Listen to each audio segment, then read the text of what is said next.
The officers' lounge on New Seoul Station buzzed with quiet conversation as the evening shift began. Blue lights from the artificial windows cast long shadows across the metal floor. Commander Haewon sat alone at a corner table reading reports on her tablet. Her black uniform was clean and pressed. Her dark hair was pulled back in a tight knot. She looked like any other mid-level officer finishing paperwork after a long day. At the main table near the bar sat Captain Taemin. His tall blue body gleamed under the overhead lights.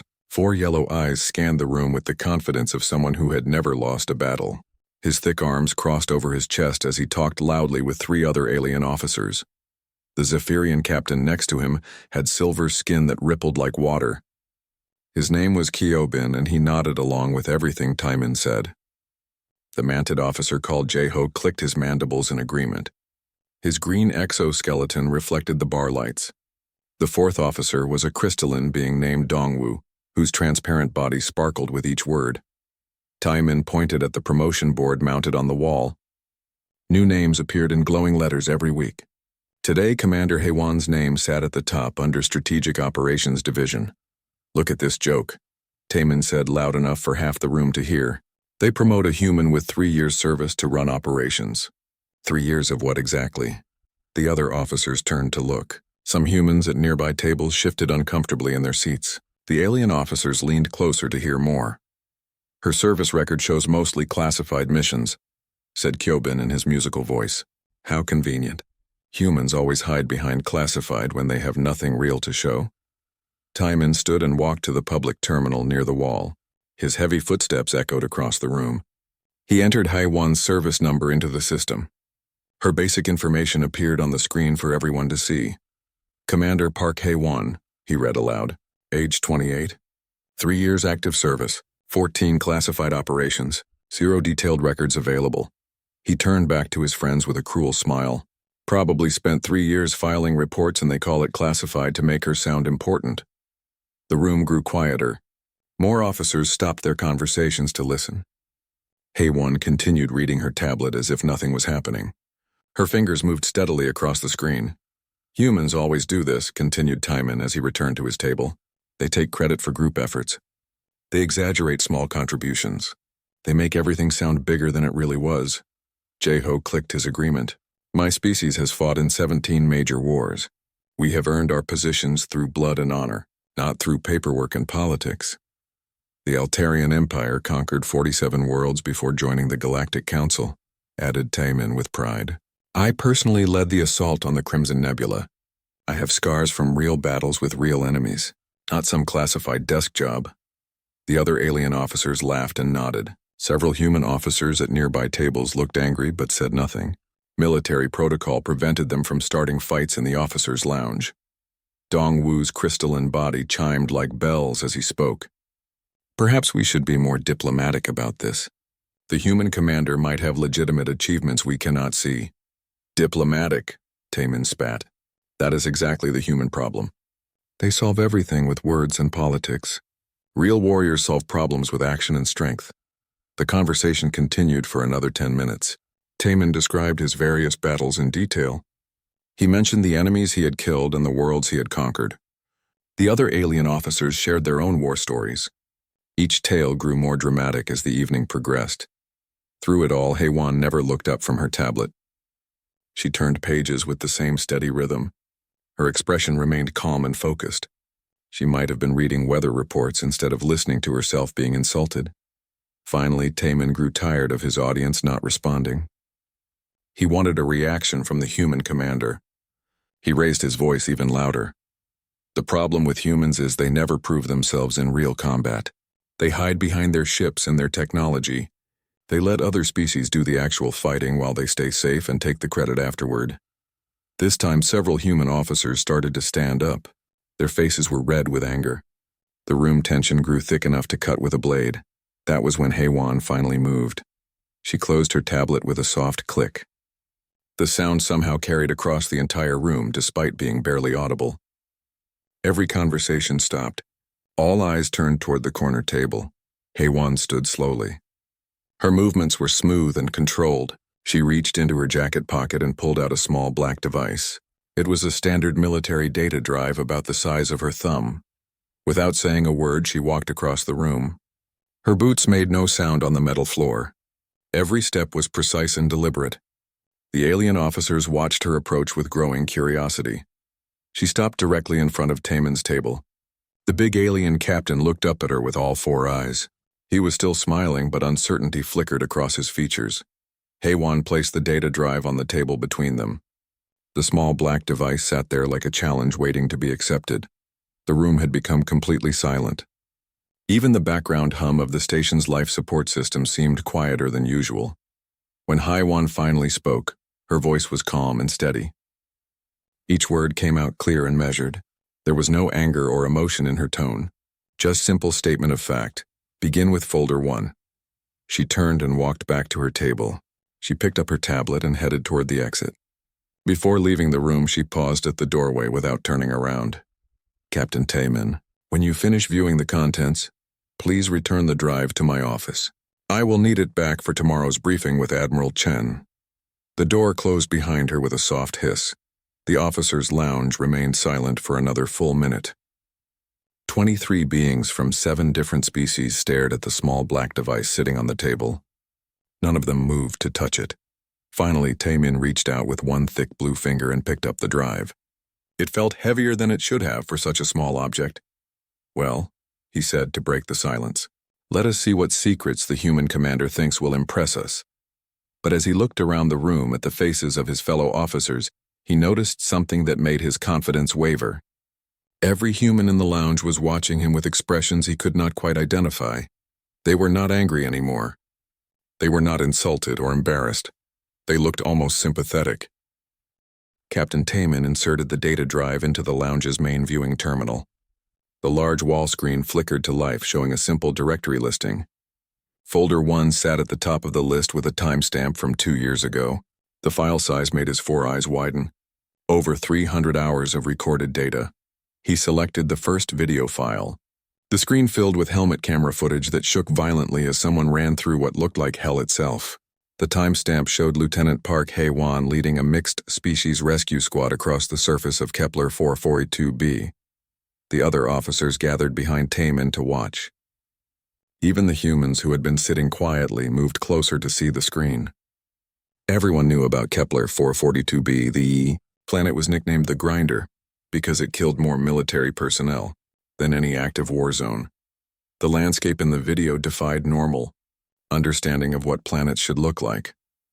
Purple acid rain fell upward in some areas while flowing like rivers in others. Massive plants with teeth larger than shuttles snapped at anything that moved. The ground itself seemed alive and angry. Mission Log Day 1, came Haewon's voice through the helmet speaker. Galactic Council diplomat Wei Jin's transport crashed in Sector 7 during yesterday's storm. We have 48 hours before the weekly scorching begins. Ground team consists of myself and 5 volunteers from different species. The camera view showed her squad struggling through knee-deep acid that ate through their boot soles. Sergeant Kang Min from the Zephyrian forces moved slowly with silver skin already showing chemical burns. Corporal Sung Ho from the Mantid military clicked nervously as his exoskeleton dissolved at the edges. The 3 other squad members from various species looked terrified. Taemin watched with growing unease as young Lieutenant Haewon moved through the deadly environment like she belonged there. While her squad mates stumbled and fell, she maintained steady footing on ground that shifted without warning. When acid geysers erupted around them, she somehow always stepped away at exactly the right moment. How does she know where the safe spots are? Whispered Kyobin. His musical voice carried a note of confusion. The answer came quickly. The helmet camera showed Haewon kneeling to examine the ground patterns. She spent less than 2 minutes studying the soil composition and mineral distribution. Then she stood and began walking in a completely different direction. The underground gas vents follow the mineral veins, her voice explained to the squad. We can predict eruption points by reading the surface discoloration. Stay exactly in my footsteps. What followed was 6 hours of careful navigation through terrain that had killed entire battalions of experienced soldiers. Haewon led them around acid lakes that appeared without warning. She guided them through forests of carnivorous plants by timing their feeding cycles, after watching for only minutes. When gravity wells shifted randomly across the landscape, she calculated safe paths using nothing but visual observation of debris patterns. The most incredible moment came when they reached the crash site. Diplomat Wei Jin lay trapped under twisted metal that weighed over 2 tons. The rescue equipment had been destroyed in the crash. Standard protocol required calling for heavy extraction teams, which would take 3 days to arrive. The weekly scorching would begin in 18 hours. "Lieutenant, what are your orders?" asked Sergeant Kang Min. His voice carried the resignation of someone who expected to die on this planet. Hei-Wan studied the wreckage for exactly 90 seconds. Then she began stripping components from the crashed shuttle's engines. Her hands moved with mechanical precision as she disconnected fuel cells and power couplings. "What is she doing?" Taemin muttered to the screen. The answer became clear as Hei-Wan assembled the components into an improvised explosive device. She calculated the exact placement needed to shift the wreckage without crushing the diplomat underneath. The mathematical precision required was staggering, but the truly impossible part came next. The explosion would attract every predator within kilometers. The noise would bring the massive acid-spitting creatures that hunted in the deep caves. Something had to distract them while the squad extracted the diplomat. Hei-Wan volunteered herself as bait. The helmet camera showed her running alone through the nightmare landscape while creatures the size of tanks pursued her. She moved between acid pools and gravity wells like she was dancing. Every step was calculated. Every turn was timed perfectly. Behind her, the massive creatures destroyed everything in their path, trying to catch the small running figure. Trees dissolved under their acid breath. Rock formations crumbled from their weight. They followed her deeper and deeper into the dangerous terrain. Meanwhile, her squad freed the diplomat and began the journey back to the extraction point. The camera occasionally caught glimpses of distant explosions as Hei-Wan continued leading the monsters away from the rescue site. She rejoined the squad 16 hours later. Her armor was melted in places. Chemical burns covered her exposed skin, but she carried additional salvaged equipment that would help them survive the upcoming scorching. The final sequence showed Lieutenant Hei-Wan carrying the 300-pound diplomat on her back across 6 kilometers of shifting terrain. The alien was twice her size and mass. The other squad members could barely carry their own equipment in the brutal environment. She never stopped. She never slowed down. She never complained. When they reached the extraction point, the scorching began. Twin suns aligned and surface temperatures climbed toward 400 degrees. The rescue shuttle arrived exactly on schedule. The mission report was simple. 47 hostile creatures eliminated during the distraction phase. 0 casualties among rescue personnel. Diplomat Wei Jin recovered with minor injuries. Mission time 36 hours under projected estimates. The video file ended with Lieutenant Hei-Wan writing her report while medical teams treated her chemical burns. She never mentioned her injuries in the official documentation. Taemin stared at the blank screen for a long moment. His confident expression had completely disappeared. The other alien officers looked equally shaken by what they had witnessed. "That was 2 years ago," said Dongwu quietly. His crystalline body had stopped sparkling. "She was just a lieutenant then." "There are more folders," whispered Jae-ho. His mandibles clicked nervously. Taemin's hand hovered over the controls. Part of him wanted to stop watching. The larger part needed to know what else the small black device contained. He opened folder 2. The screen filled with emergency broadcasts from Proxima Centauri. The date stamp was 18 months ago. The crisis at Mining Colony 7 had made galactic news for weeks. 50,000 colonists held hostage by pirates with advanced weapons. The Galactic Navy declaring the situation hopeless without massive casualties. And Captain Park, Hei-Wan arriving with a single stealth ship. "Mother of stars," breathed Taemin as he realized what he was about to watch. The second folder opened with news footage from 18 months ago. Emergency broadcasts filled the screen showing Proxima Centauri Mining Colony 7 under siege. Massive pirate ships surrounded the small settlement like predators circling wounded prey. Admiral Jiangsu's voice came through the communication channels. His tone carried the weight of impossible decisions. "The hegemony pirates have advanced plasma weapons and shield technology. They hold 50,000 civilian hostages, including families with children. Any direct assault will result in massive casualties." The tactical display showed why the situation seemed hopeless. 23 pirate vessels formed a defensive perimeter around the colony. Each ship carried enough firepower to level entire cities. The colonists were trapped in underground shelters that could only hold out for a few more days. Captain Taman watched the strategic briefings with growing understanding of military impossibility. His own Altarian fleet would need hundreds of ships and thousands of casualties to break through such defenses. Then Captain Park, HFY's stealth ship, appeared on the sensors. A single vessel barely larger than a transport shuttle. Crew manifest showed only 13 personnel, 12 human Marines and their commanding officer, against 23 heavily armed pirate ships and over 3,000 enemy combatants. The Galactic Navy commanders tried to order her away from the combat zone. Her response was polite but firm. "Respectfully, sir, we have new intelligence that changes the tactical situation. Requesting permission to attempt specialized insertion." What followed was 3 months of the most precise military operation Taman had ever witnessed.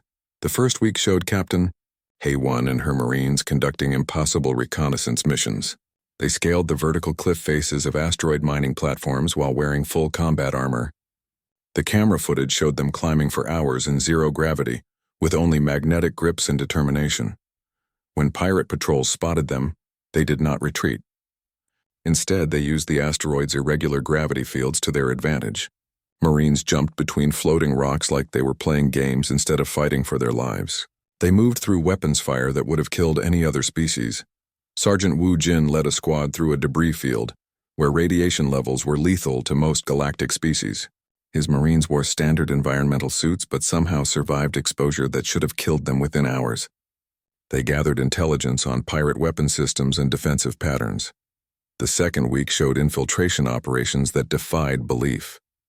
Captain HFY personally entered 3 different pirate vessels to gather information and sabotage key systems. She moved through enemy ships like a ghost while security systems failed to detect her presence. The footage from pirate security cameras was disturbing to watch. HFY appeared in corridors that should have been impossible to reach. She disabled weapons systems that were heavily guarded. She planted explosives in locations that required crawling through ventilation shafts barely wide enough for her body. Most shocking was her apparent immunity to interrogation techniques. When pirates captured her during the 4th week, she endured torture that made hardened warriors look away from the screen. Chemical pain enhancers that drove most species insane. Psychic probes that shattered alien minds. She gave them nothing except false information that led their patrols into carefully prepared ambushes. The breakthrough came during the 8th week when Captain HFY identified the pirate command structure. The enemy leader was a Vorthon warlord named Crix Captain, known throughout the galaxy for tactical genius and brutality. His flagship carried the most advanced weapons and served as the center of pirate operations. Standard military doctrine said the flagship was impossible to assault.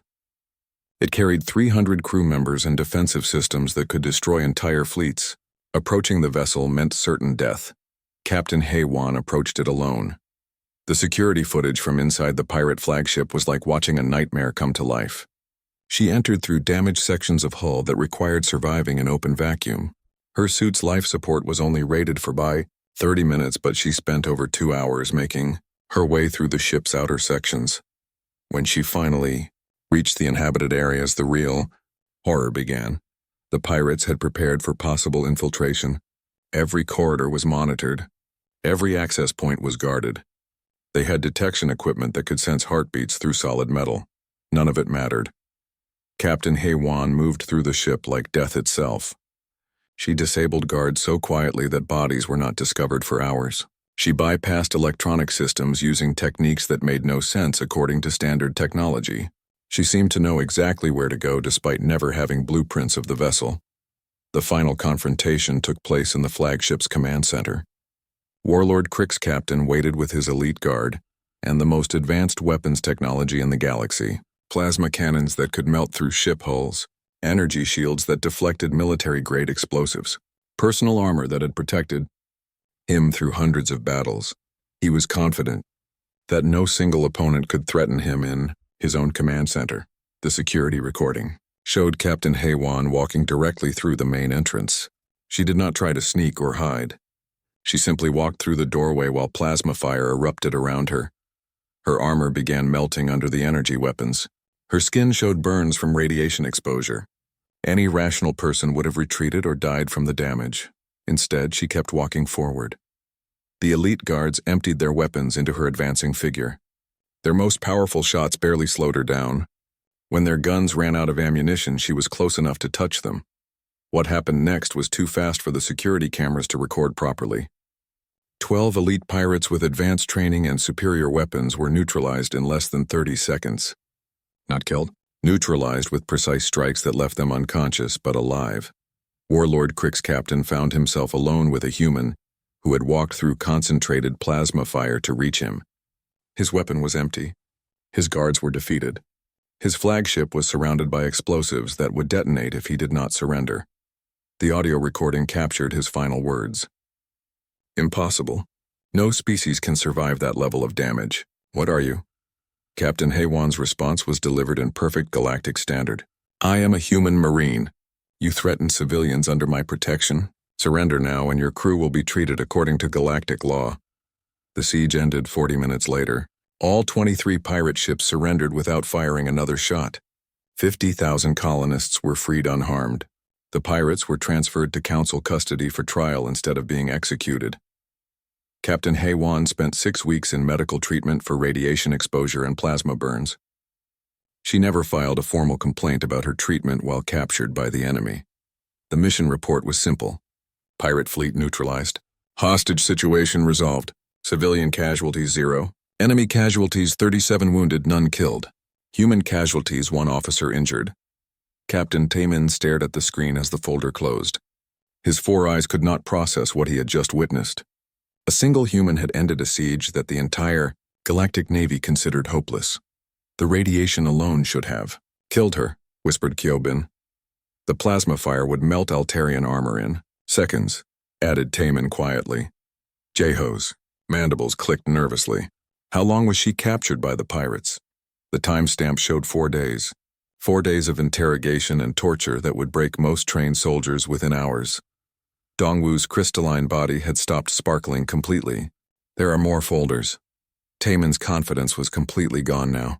His hands shook slightly as he opened folder 3. The warning labels that appeared made several officers step back from the screen. Classified. Restricted access. War crimes investigation. Psychological trauma warning. The Vorthan Empire symbol appeared on screen, followed by dates from 14 months ago.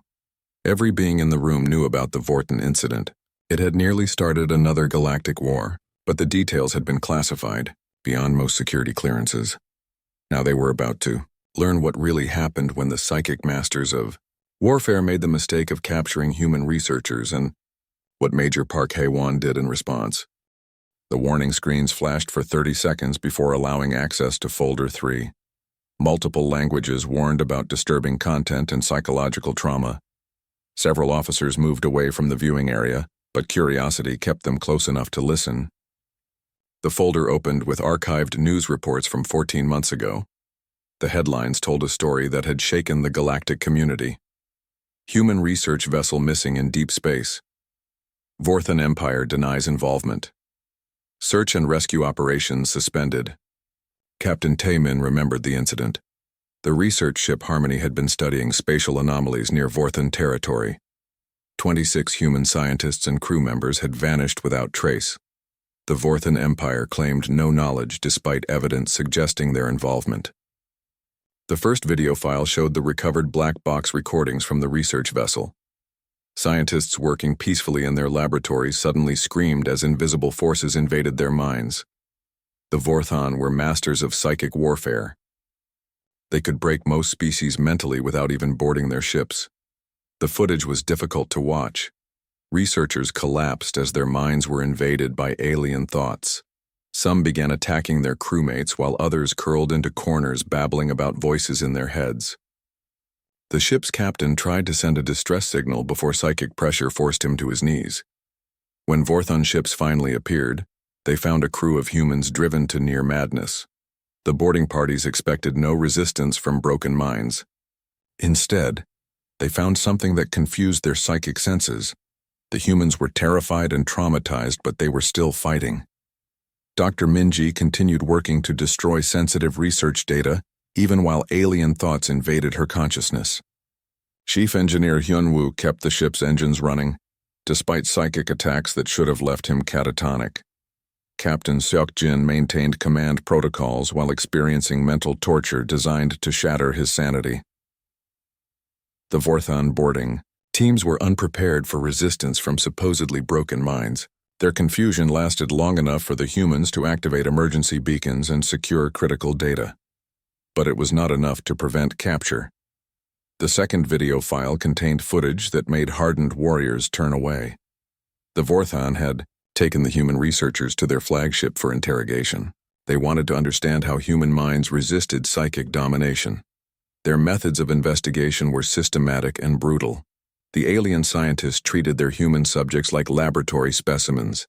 They tested pain tolerance by introducing neural feedback that amplified suffering beyond normal limits. They mapped emotional responses by forcing the humans to relive their worst memories in endless loops. They studied fear by creating illusory scenarios where loved ones died repeatedly. The goal was pure scientific curiosity about human psychology.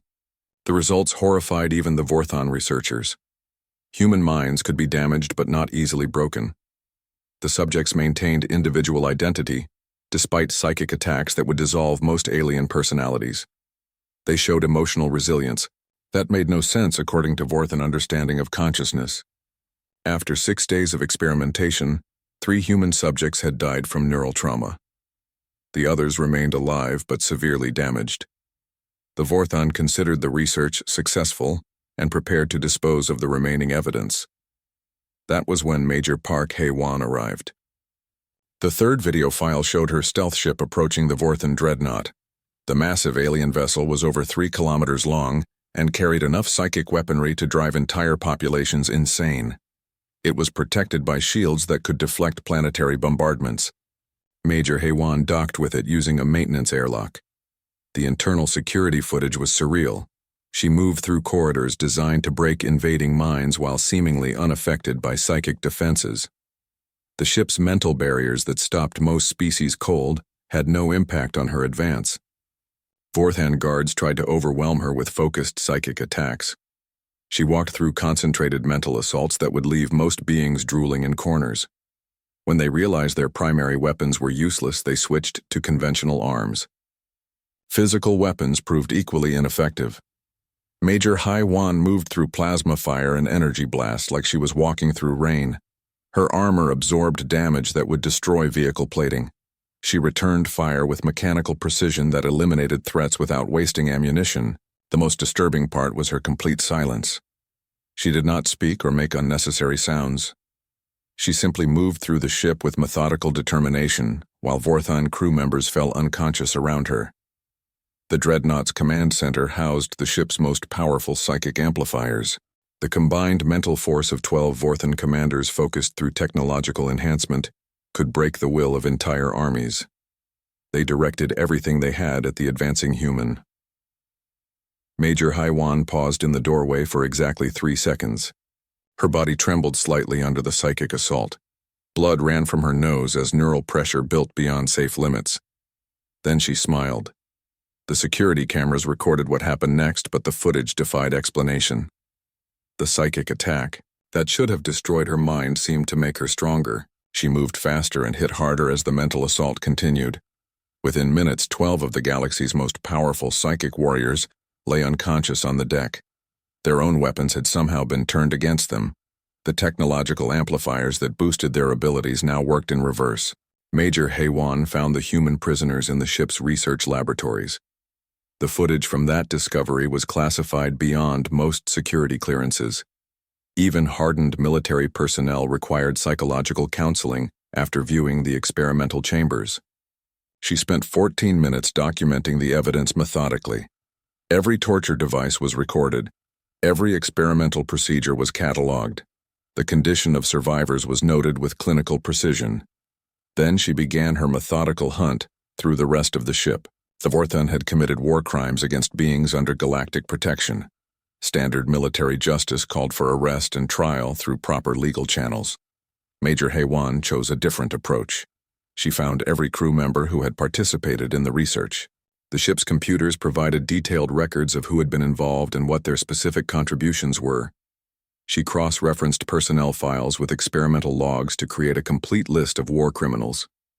Then she visited each one personally. The security recordings showed her moving through the ship like an angel of justice. She did not kill randomly or in anger. Instead, she found specific individuals and delivered consequences that matched their crimes exactly. Scientists who had inflicted pain experienced neural feedback, calibrated to their victims' suffering. Officers who had ordered torture found themselves subjected to identical procedures. Researchers who had treated humans like laboratory animals discovered what it felt like to be helpless subjects. The audio recordings captured conversations that would haunt listeners for years. Major Haywan spoke to each war criminal in perfect Vorthon. She explained their crimes in detail. She described the pain they had caused. She offered them the same mercy they had shown their victims. None. The final recording took place in the ISA quarters of Warlord Thex Prime, the expedition's commanding officer. He was the one who had ordered the capture and torture of human civilians. He had watched the experiments with satisfaction while planning to expand research on other species. When Major Haywan entered his chambers, he was confident that his personal psychic defenses would protect him. His mental powers were legendary even among the Vorthon. He had broken the minds of thousands of enemies without ever losing a psychic battle. She sat across from him like they were having afternoon tea. "You wanted to understand human consciousness," she said in flawless Vorthon. "You were curious about how our minds resist your attacks. Let me show you something interesting about human psychology." What followed was 7 minutes of audio that made trained interrogators request transfers to other duties. Major Haywan explained human concepts like justice and protection of innocence. She described how humans responded when their people were threatened or harmed. She did it while somehow turning his own psychic abilities against him. Warlord Thex Prime experienced every moment of pain and fear his human victims had endured, but he experienced it from their perspective while maintaining his own consciousness. He felt what it was like to be helpless while maintaining the arrogance that had made him order their torture. The recording ended with his complete psychological breakdown. Major Haywan rescued 23 surviving humans and captured the entire Vorthon dreadnought. The ship was returned to Galactic Council custody, along with complete evidence of war crimes. The surviving Vorthon crew was treated according to military law despite their actions. Her mission report was 2 sentences long. Human researchers recovered. War crimes documented and addressed. The medical report was more detailed. Major Haywan spent 8 weeks recovering from psychic trauma that should have permanently damaged her mind. She never spoke about what she experienced during the mental attacks. Captain Taman stared at the blank screen with all 4 eyes wide.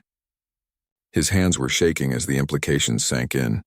A single human had infiltrated the most psychically defended ship in known space. She had reversed mental attacks that could break armies. She had delivered justice that left enemy survivors afraid to speak her name. "The Vorthon stopped taking prisoners after this incident," whispered Dongwu. "They signed the Enhanced Geneva Convention specifically because of her," added Jae-ho quietly. Kyobin's musical voice carried fear for the first time. "There are still more folders." Taemin looked at the directory listing. Folder 4 was marked with timestamps from 8 months ago. The file size was enormous and carried classifications he had never seen before. The Andromeda contact incident. Everyone knew about first contact with the Kythera. The galaxy had prepared for extinction when the alien ultimatum arrived. Prove your species worthy of existence in single combat or face annihilation. Every species had sent champions. All had failed. Until Colonel Park Haywan volunteered. His fingers hovered over the controls as he realized what he was about to witness. Folder 4 opened with emergency broadcasts that had terrified the galaxy 8 months ago. The giant viewing screen showed the Galactic Council chamber in complete chaos. Representatives from hundreds of species argued desperately, while evacuation plans scrolled across data terminals. The cause of panic appeared in the center of the chamber as a holographic projection. The being stood 15 feet tall with crystalline armor that seemed to bend light around it. Forearms ended in claws that could cut through starship hulls. Its face had too many eyes and a mouth full of teeth, designed for creatures much larger than itself. "I am Zex Warrior of the Kythera Empire," the projection announced in a voice that made the chamber walls vibrate. "Your galaxy has grown crowded with weak species that contribute nothing to cosmic advancement. We offer one chance for survival. The ultimatum was simple and terrifying. Each species could send one champion to face Zex Warrior in single combat. Victory meant that species would be allowed to continue existing. Defeat meant immediate extinction. No exceptions. No negotiations. No mercy. The recording showed what happened next. Every major military power sent their greatest warriors. The Altarian Empire selected warlord Crick Supreme, victor of 100 battles. The Zephyrian Confederacy chose Battlemaster Kin Eternal, who had never lost single combat. The Mantid Collective sent Hunter Prime Zekdeath, whose name was legend across star systems. Captain Taman watched the combat recordings with growing horror. Each champion was skilled beyond normal understanding. They used weapons and techniques that could level mountains. They demonstrated speed and strength that defied physics. Zex Warrior destroyed them all within minutes. The Altarian warlord lasted 37 seconds. His plasma weapons had no effect on crystalline armor. His centuries of combat experience meant nothing against an opponent who moved faster than thought itself. The Zephyrian Battlemaster survived 41 seconds by using advanced technology and superior tactics. Her energy shields deflected attacks that could crack planets. Her neural interface allowed reaction times measured in microseconds. None of it mattered. Hunter Prime Zekdeath lasted an impressive 53 seconds through pure survival instinct and desperation. His exoskeleton was designed to survive in the vacuum of space. His weapons could punch through battleship armor. Zex Warrior tore him apart like he was made of paper. The pattern continued for weeks. 847 champions from every known species in the galaxy. Warriors, soldiers, gladiators, and heroes whose names were spoken with reverence across countless worlds. All defeated. All dead. The evacuation fleets were loading desperate refugees when Colonel Park Hae-won requested permission to represent humanity. The Galactic Council session that followed was unlike anything in recorded history. Representatives begged her to reconsider. They showed her combat footage that demonstrated the impossibility of victory. They reminded her that human extinction would follow her inevitable defeat. Her response was delivered with the same calm voice the officers had heard in the lounge. I understand the risks. I volunteer anyway. The transport to the combat arena took 3 days. The journey was broadcast across the galaxy as billions of beings watched what they believed would be humanity's final hours. Colonel Hae-won spent the time in meditation and exercise. She spoke to no one and showed no signs of fear or doubt. The arena itself was a marvel of Kithara engineering. A perfect sphere 1 kilometer in diameter floating in empty space. The walls were transparent, allowing viewers to watch from all directions. Gravity and atmosphere were maintained by technology that surpassed galactic understanding. Zex Warrior waited in the center like death itself. The opening moments of combat followed the same pattern as previous battles. The alien champion moved with speed that bent reality. Its attacks carried enough force to shatter asteroids. Standard tactics called for immediate defensive measures and careful counterattacks. Colonel Hae-won did something that made no tactical sense. She put down her weapons, not dropped them in surrender.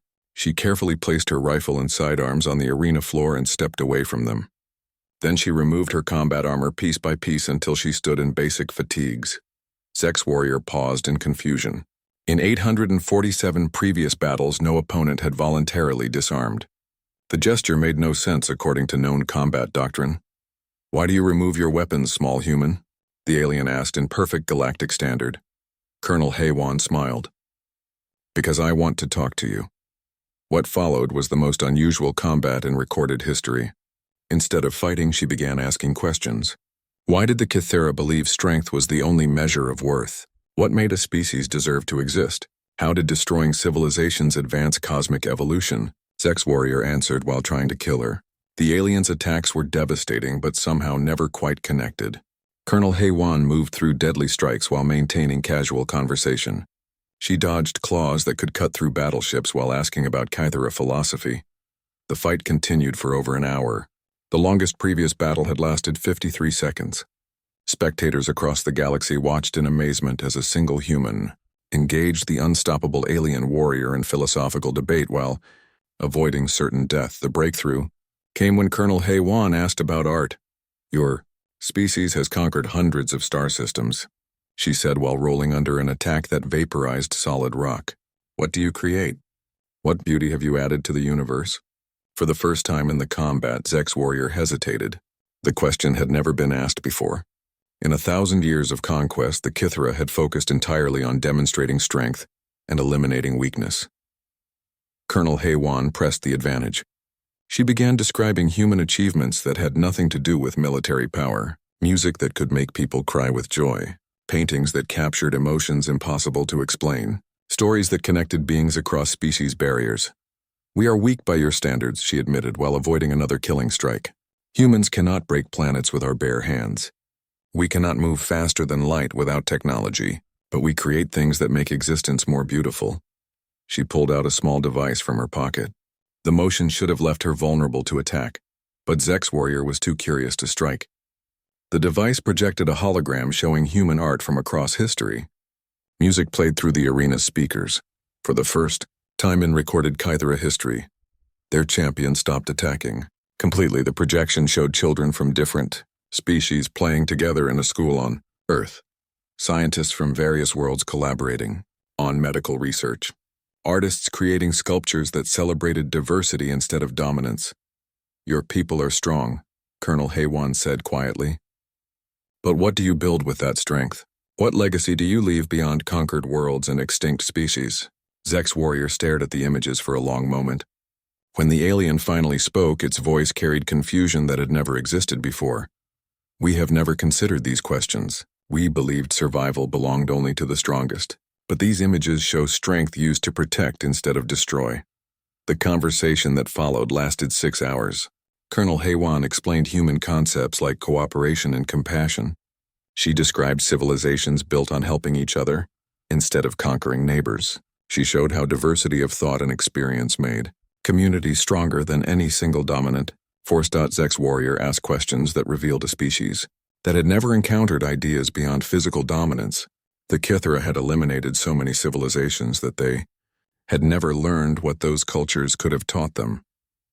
The combat officially ended when the alien champion began laughing. The sound was unlike anything heard before. Crystalline armor vibrated with frequencies that created music instead of destruction. Forearms gestured with wonder instead of violence. Multiple eyes focused with curiosity instead of killing intent. You have defeated me, Zex warrior announced to the watching galaxy. Not with strength, but with concepts we never imagined. The Kithra Empire withdraws its ultimatum. We wish to learn more about cooperation and beauty. The aftermath changed galactic civilization forever. The Kithra became enthusiastic students instead of cosmic destroyers. They shared advanced technology in exchange for art and philosophy. Their strength was redirected toward exploration and creation. Colonel Haywan's mission report was characteristically brief. First contact successful. Diplomatic relations established. Cultural exchange initiated. The medical evaluation was more detailed. She had sustained no physical injuries during 6 hours of combat with the galaxy's most dangerous opponent. Psychological assessment showed normal stress levels for routine diplomatic missions. When asked how she had accomplished the impossible, she gave a simple answer. I listened to what they really wanted and offered them something better than conquest. Captain Taemin stared at the blank screen as Folder 4 closed. His understanding of military power had been completely shattered. He had watched a human end the greatest threat in galactic history, through conversation instead of violence. The other alien officers stood in stunned silence. Everything they believed about strength and warfare had been challenged by what they witnessed. How many species are alive today because of her? Whispered Kyobin. All of them, answered Jae-ho quietly. Dongwoo's crystalline body chimed softly. There is one more folder. Taemin looked at the directory with hands that would not stop shaking. Folder 5 was marked with yesterday's date. The file was smaller than the others, but somehow felt heavier with significance. His voice cracked when he spoke. What could be more important than saving all galactic civilization? The answer waited in the final folder. But first he needed to understand what he had already witnessed.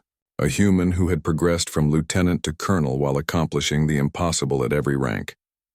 And now she was General Park Hae-won, Strategic Operations Commander, the position he had mocked just hours ago.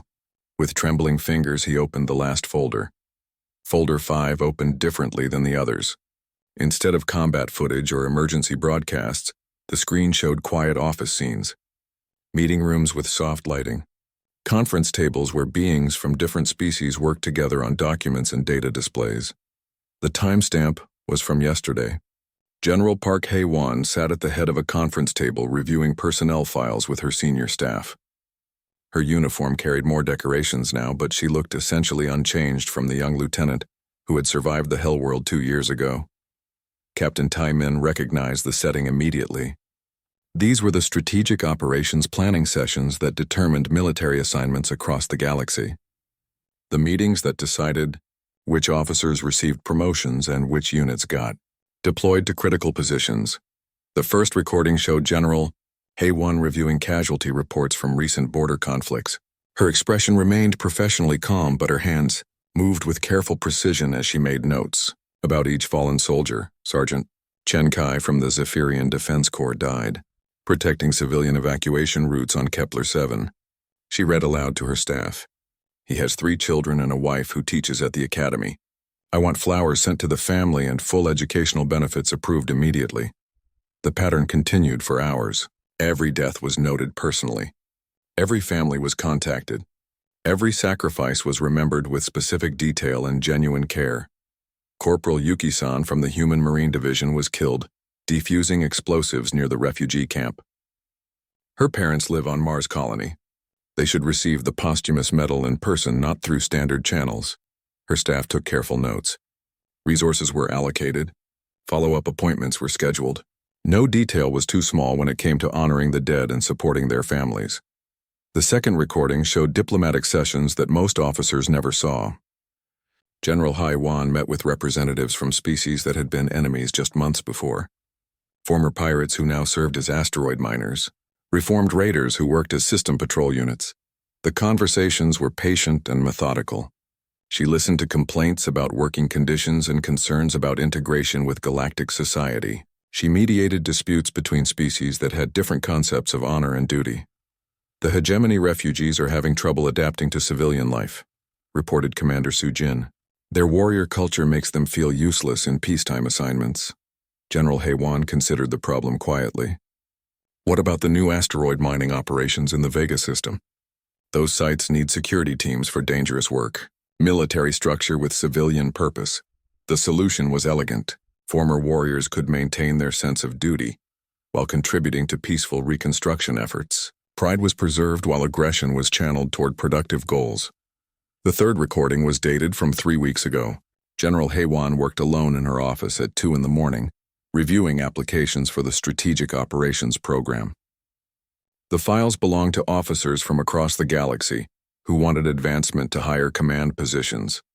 She read each application completely. Not just the summary sections, but every detail of service history and personal background. When she found promising candidates, she made personal notes about their potential, assignments, and development opportunities. Captain Tai-min watched with growing discomfort. As she opened his own application file, his service record appeared on screen, showing his victories and accomplishments. The Crimson Nebula assault was documented with full tactical analysis. His leadership skills were noted with specific examples. His potential for strategic command was evaluated objectively, but the file also contained reports he had not expected to see. Complaints from subordinate officers about his treatment of human personnel. Incident reports about his dismissive attitude toward other species' contributions. Performance reviews that mentioned his arrogance as a limiting factor. General Hae-won read everything carefully. She spent over an hour analyzing his complete record before making her decision. Captain Tai-min shows exceptional tactical ability and genuine courage in combat situations, she dictated to her personal log. His experience with multi-species operations is valuable for future assignments. However, his attitude toward human and other allied forces creates unnecessary friction. She paused for a long moment before continuing. Recommendation: approve promotion to major with assignment to integrated command training. Direct mentorship with experienced human officers. Focus on developing appreciation for diverse tactical approaches and species cooperation. The recording showed her signing the approval documents. Despite his obvious prejudice against humans, she had recommended him for advancement. The fourth recording was from last week. General Hae-won attended a memorial service for soldiers killed in recent conflicts. She stood with families from dozens of different species as they honored their dead. When her turn came to speak, she did not deliver a standard military address about duty and sacrifice. Instead, she talked about individuals. She mentioned specific acts of heroism and kindness. She described how each fallen soldier had made their units and the galaxy better through their service. Private Jinho stayed behind to help wounded enemies reach medical treatment. Sergeant Arami shared her rations with refugee children. Corporal Wubin taught his squad to appreciate each other's cultural traditions. Every family received personal attention. Every loss was acknowledged as unique and meaningful. The service lasted 4 hours because she refused to rush through honoring the dead. The fifth recording showed something unexpected.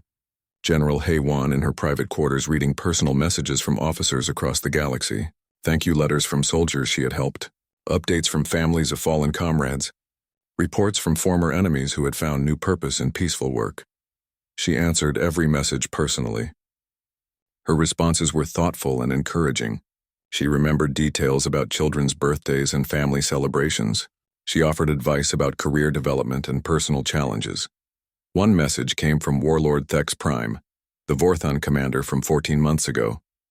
His psychic abilities had recovered enough for basic communication. The letter was an apology for war crimes and a request for guidance about making amends. Her response was measured and compassionate. She suggested ways he could contribute to peace efforts and rehabilitation programs. She offered resources for psychological healing and cultural understanding. She did not forget his crimes, but she also did not deny him the possibility of redemption. The final recording was time-stamped from earlier today. General Hei-Wan sat in the same office where the alien officers now watched her story. She was reviewing performance evaluations and making notes about officer development programs. Captain Taemin's file was open on her desk. She had been writing comments about his progress and potential assignments when he interrupted her work by publicly questioning her qualifications in the officers' lounge. The recording captured her final words before leaving her office. Everyone deserves the chance to learn and grow, even when they make it difficult. The folder ended with that simple statement. Captain Taemin stared at the blank screen for a long time. The officers' lounge remained completely silent as the implications settled in. He had spent the evening learning about a human who had saved entire civilizations through courage and sacrifice. But more importantly, he had learned about a leader who worked tirelessly for the good of all species. Someone who honored the dead and supported the living. Someone who gave second chances to former enemies and difficult subordinates. Someone who had just recommended him for promotion despite his public disrespect. The data drive powered down automatically. In the silence that followed, 23 beings from 7 different species contemplated what they had witnessed. General Park Hei-Wan had not tried to impress them with her achievements. She had not demanded respect or recognition. She had simply shown them the truth about dedication to something larger than personal glory. Captain Taemin removed the data drive from the terminal. His 4 eyes looked around the room at faces that reflected his own shame and new understanding. The human officers who had been sitting quietly all evening began to leave. They said nothing about what had happened. They made no comments about vindication or justice. They simply nodded respectfully and continued with their duties. As they filed out, one stopped beside Taemin's table. Lieutenant Park Jun-ho looked down at the alien captain with an expression of quiet sympathy. She does that for everyone, he said simply. Human and alien alike. It is just who she is. The lieutenant left with the others. Soon only the alien officers remained in the now empty lounge. They sat in uncomfortable silence as each considered what they had learned and how they had misjudged the human commander. Finally, Dongwu spoke in chimes so soft they barely registered. We should return her drive. Yes, agreed Taemin quietly. His confident voice from earlier had completely disappeared. We should, but none of them moved. They all understood that returning the data drive meant facing General Hei-Wan with the knowledge of who she really was and how wrong they had been about humans in general.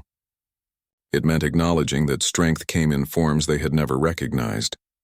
It meant admitting that they still had much to learn about what made a true leader. Captain Taemin picked up the small black device that had shattered his preconceptions about human weakness. Tomorrow, he would return it to General Hei-Wan with an apology and a request. He wanted to learn how to be the kind of officer who earned respect through service instead of demanding it through arrogance. He wanted to understand how someone could show such strength through compassion, He wanted to be worthy of the promotion she had recommended despite his behavior. The data drive felt heavier than it should for such a small object. It carried the weight of truth and the responsibility of changed understanding. In her office, General Park Hae-won continued reading reports and writing letters to families. She had work to do, and people who depended on her leadership, just like always.